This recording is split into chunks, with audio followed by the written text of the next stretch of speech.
വളരെയധികം സന്തോഷത്തിലാണ്. നമ്മള് റിലീസാണ്, പടം റിലീസായി. ഫസ്റ്റ് ഡേ ഭയങ്കര ഇടയ്ക്ക് ചെറിയ ഒന്ന് രണ്ട് നെഗറ്റീവ്സ് പരിപാടികൾ വന്നു.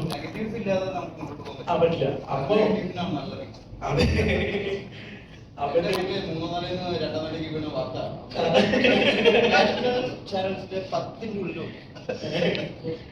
അപ്പോ ഞാൻ ആഗ്രഹം പറഞ്ഞത് നമ്മുടെ പടം എന്ന് പറയുന്നത് പക്ക ക്യാമ്പസ് പടമാണ്. 3 വർഷം നമ്മൾ ഫസ്റ്റ് ഇയറിലേക്ക് അഡ്മിഷൻ എടുത്തിട്ട് തേർഡ് ഇയറിൽ ഇറങ്ങി പോകുന്നതാണ്. ഞാൻ കഥ പറയുന്ന സമയത്ത് പ്രൊഡ്യൂസറോട് പറയുന്നത്, സാർ ഇതാണ് നമ്മുടെ സബ്ജക്റ്റ്.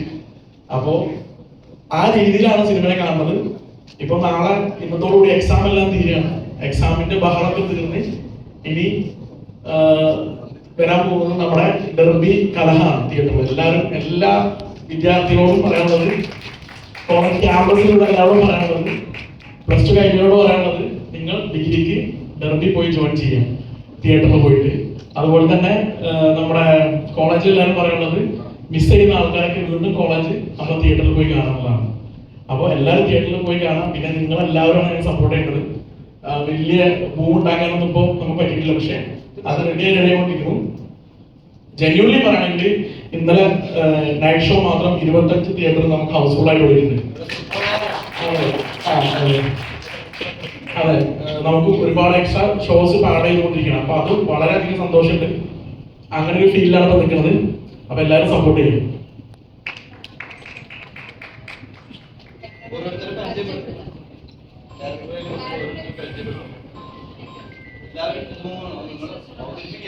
ഓക്കെ, അപ്പോ ആദ്യം പറഞ്ഞ പോലെ തന്നെ ഇത് നമ്മുടെ പ്രൊഡ്യൂസറാണ് മനസ്സുക. പ്രൊഡ്യൂസറിന്റെ പേര് സിനിമയില്ല. അപ്പോ ഒരു സിനിമ ഹിറ്റായാൽ മാത്രമാണ് അടുത്തൊരു പുതുമുഖ സംവിധായകന് ചാൻസ് ഉള്ളൂ. കാര്യം സാറിന് ഒരുപാട് പുതുമുഖ സംവിധായകർ വരുന്നുണ്ട്. അപ്പൊ സാറിനെ നമ്മുടെ ഒരു പടം ഹിറ്റായിട്ട് അത് ബ്രേക്കിനായി കാണിച്ചു കൊടുക്കണം. അപ്പൊ അതാണ്, അതിന് വെറുതെ ഡിഗ്രി ചെയ്തിട്ട് പോയത്. അതുപോലെ തന്നെ ഇത് അഭിനന്ദ് രാമാനുജൻ എല്ലാ ഇന്റർവ്യൂവും നമ്മുടെ പിള്ളേർ പറഞ്ഞ പോലെ തന്നെ ഗുഡ് ബൈ കഴിഞ്ഞതിന് ശേഷം അപ്പൊ ഇന്ന് ജോയിൻ ചെയ്ത് നമ്മുടെ പടത്തിലാണ്. അപ്പൊ പുള്ളി ഇവിടെ ഉണ്ട്. പിന്നെ ജെറി നമ്മുടെ എഡിറ്ററാണ്. നമ്മുടെ പടത്തിന്റെ നമ്മുടെ അസോസിയേറ്റ് ആയിരുന്ന ആളുടെ ഫസ്റ്റ് പടമാണ്. ആൾ നന്നായിട്ട് ചെയ്തിട്ടുണ്ട്. ഒരുപാട് ജെന്യൂൻ റിവ്യൂസ് ചെയ്തിട്ടുണ്ട്. അത് പിന്നെ നമ്മുടെ അമീനെ ഞാൻ പറഞ്ഞു തരേണ്ട ആവശ്യമില്ല. അമീൻ നമ്മൾ സ്ക്രിപ്റ്റ് എഴുതുന്ന സമയത്ത് ഫസ്റ്റ് മൈൻഡ് വന്ന ആളാണ് അമീൻ. അത് ഞാൻ കുറെ സ്ഥലത്ത് പറഞ്ഞിട്ടുണ്ട്. അപ്പൊ അമീൻ എല്ലാം നന്നായിട്ട് ചെയ്തിട്ടുണ്ട്. അതുപോലെ തന്നെ ജസ്റ്റിയ, പിന്നെ ഷെയ്ജേട്ടൻ. ജസ്റ്റിയനെ കുറിച്ച് പറയണ്ട ആവശ്യമില്ല, എല്ലാവർക്കും അറിയാം. ഞാൻ ഓരോരുത്തരും പറയുമ്പോൾ അതുപോലെ തന്നെ നമ്മുടെ സൗണ്ട് മിക്സ് ചെയ്തിട്ടുള്ളത് രാജാചേട്ടനാണ്.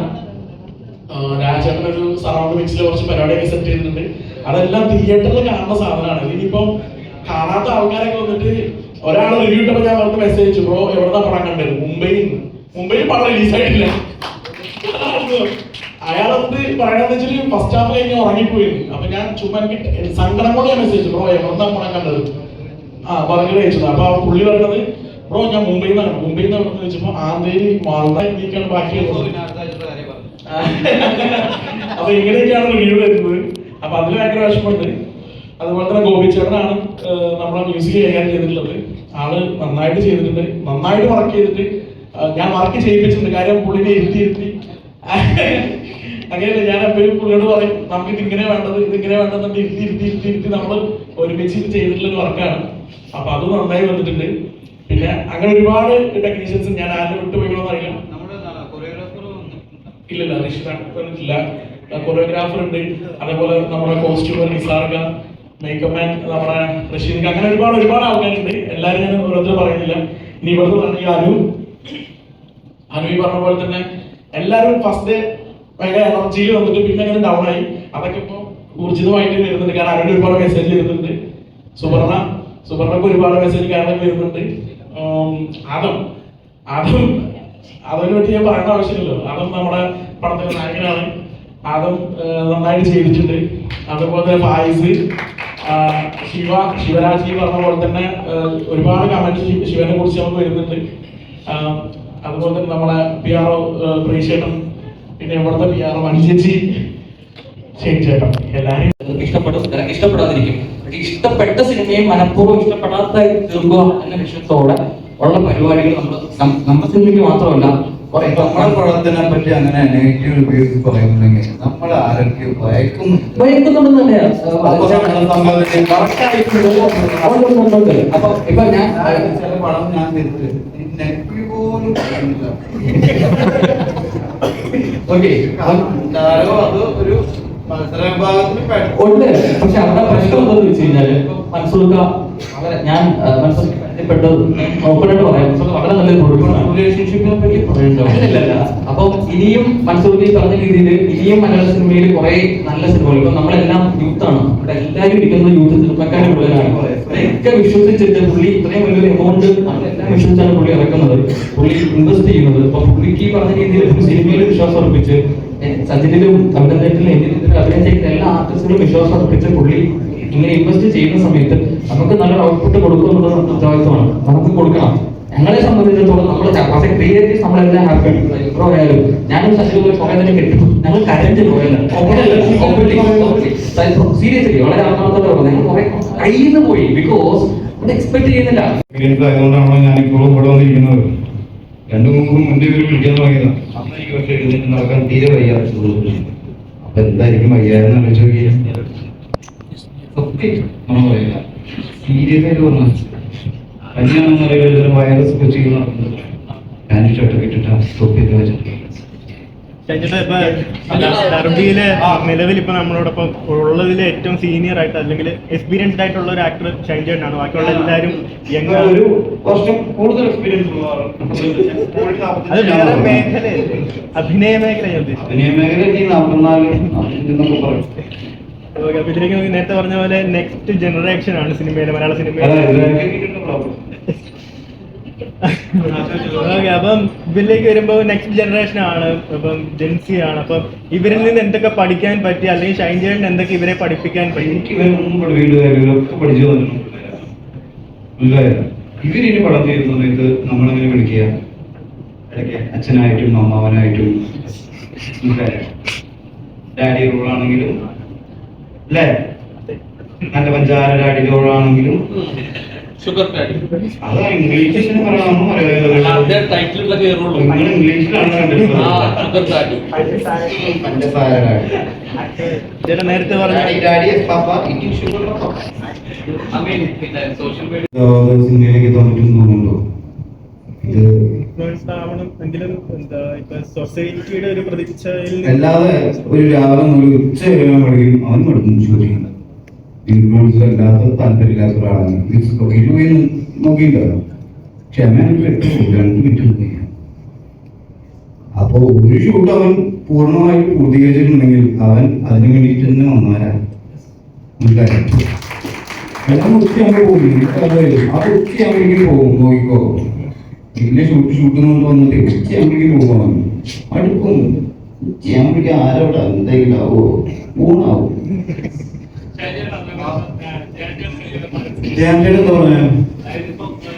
ആക്ച്വലി ഞാൻ പറയുന്നത് ഞാൻ ഇപ്പൊ കേൾക്കാറില്ല. ഞാൻ അങ്ങോട്ടില്ല, ഞാൻ ഇങ്ങോട്ട് പറഞ്ഞ മാത്രമേ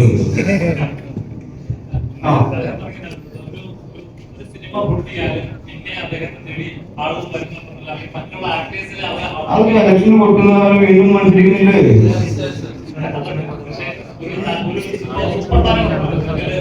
ആക്ച്വലി ഒരു സിനിമ പൊട്ട് വിജയിക്കുക എന്നുള്ളത് എന്താ നിങ്ങൾ ഉദ്ദേശിച്ചത്?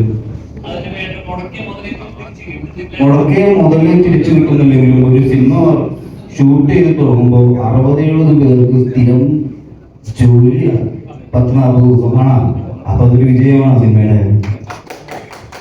പിന്നെ എല്ലാ പുൽസയും പൊട്ടാതെ തന്നെ കിട്ടണമെന്ന് എന്താ ആഗ്രഹിക്കണം? പൊട്ടിയാലും പുൽസയും കഴിച്ചൂടെ? ഈ സാധനം മെറ്റീരിയൽസ് വെച്ചിട്ടാണല്ലോ ഒരു മോശം സിനിമ ഉണ്ടാവാതെ ഇവിടെ നല്ല അല്ലെങ്കിൽ റിവ്യൂ ഇടുന്ന മച്ചന്മാരുണ്ടാവില്ലല്ലോ. പടം എല്ലാം ഹിറ്റാണെങ്കിൽ ഇവർക്ക് ഹിറ്റാവാൻ പറ്റില്ല. ഒരു മോശം പടം അവർക്ക് ഹിറ്റാവാനെങ്കിലും ഉപയോഗിക്കുന്നുണ്ടല്ലോ. അറ്റ്ലീസ്റ്റ് കുറ്റം പറയാനെങ്കിലും ഞങ്ങളുണ്ടല്ലോ. ബാക്കി പറയണ പോലെ കഞ്ഞി കുടിക്കുന്നോ? കഞ്ഞി ഒരാൾ മാത്രമല്ല സംസ്ഥാനം കുടിക്കുന്നത് കുറ്റം പറഞ്ഞിട്ട് അതിനായിട്ടെങ്കിലും അത് ഉപകരിക്കപ്പെടുന്നുണ്ടല്ലോ. ആ. ഞാൻ പറയുന്നത് പിന്നെ അതിന്റെ മെറ്റീരിയൽ തന്നെയല്ലേ പിന്നെ അങ്ങോട്ട് എല്ലാവരും ഉപയോഗിക്കുന്നത് അല്ലേ? ആ, അതെ അതെ പൊട്ടിയ പുൾസായി എങ്ങനെ കുട്ടികളെ കൊണ്ട് തീറ്റിപ്പിക്കാവുന്നതല്ലേ? അല്ല, പൊട്ടിയ പപ്പടം എങ്ങനെ കഴിപ്പിക്കാവുന്നതല്ലേ?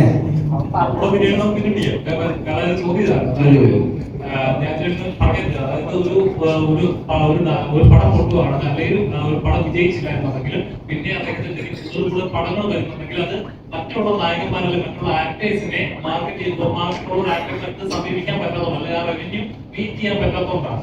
അപ്പൊ അങ്ങനെയുള്ള പുതിയ പുതിയ ആളുകൾ വരുമ്പോൾ അവരെ ഇതേപോലെ മുന്നോട്ട് കൊണ്ടുവരാൻ ഒരു പ്രയോജനം ആദ്യമായിട്ട് അതായത്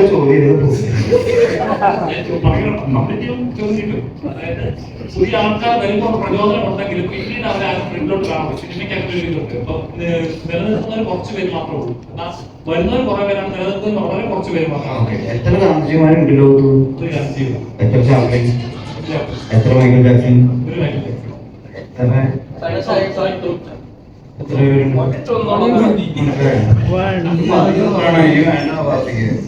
ഇതൊക്കെ വീണ്ടും വരുന്ന മൈക്കിൾ ജാക്സൺ വീണ്ടും ഉണ്ടായില്ലേ? അപ്പോ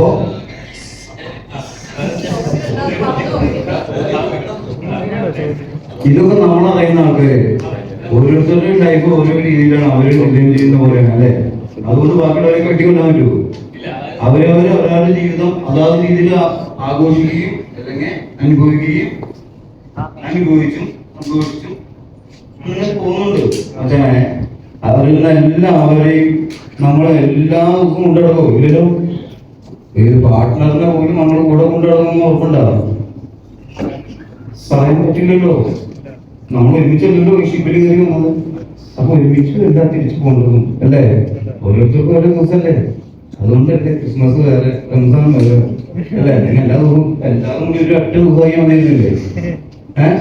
നമുക്കെല്ലാം ബർത്ത്ഡേ ഡേറ്റ് വേറെ വേറെ ഡേറ്റ്സ് അല്ലേ?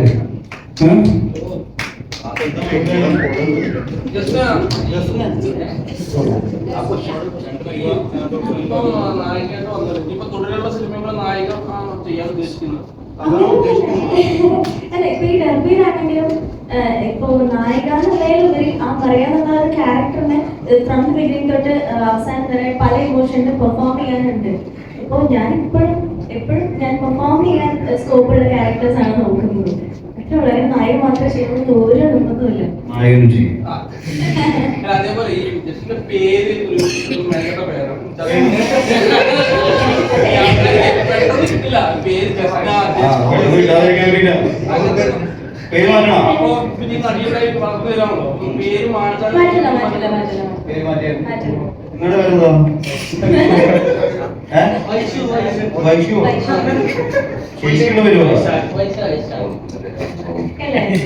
എന്റെ ഒരു ഐഡന്റിറ്റി ആണ്. ഇപ്പൊ കുറച്ചെങ്കിലും ആൾക്കാർക്ക് എന്നെ അറിയുന്നത് ജസ്റ്റിയ ഹരീഷ് ആയിട്ടാണ് അറിയുന്നത്.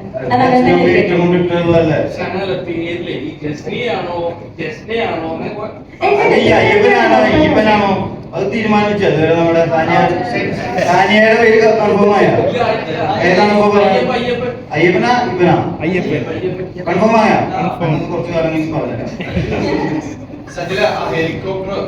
ഹെലികോപ്റ്ററിന്റെ പേര് പറയുന്നത് അതിന്റെ ഒരു കാരണം കൊണ്ട് മാത്രം ഞാൻ ആ ലേഡീസ് കോളേജിന്റെ ഷൂട്ടും മതിയാക്കിയിട്ട് ഇവിടെ ഈ കോളേജിൽ ഷൂട്ട് നോക്കുന്നത്. അവിടെയാണ് 100%, ഇവിടെയാണ് 50%. ഹെലികോപ്റ്റർ എവിടെ നിന്നാണ് എത്തിച്ചാൽ അതിന്റെ ഒരു കഥ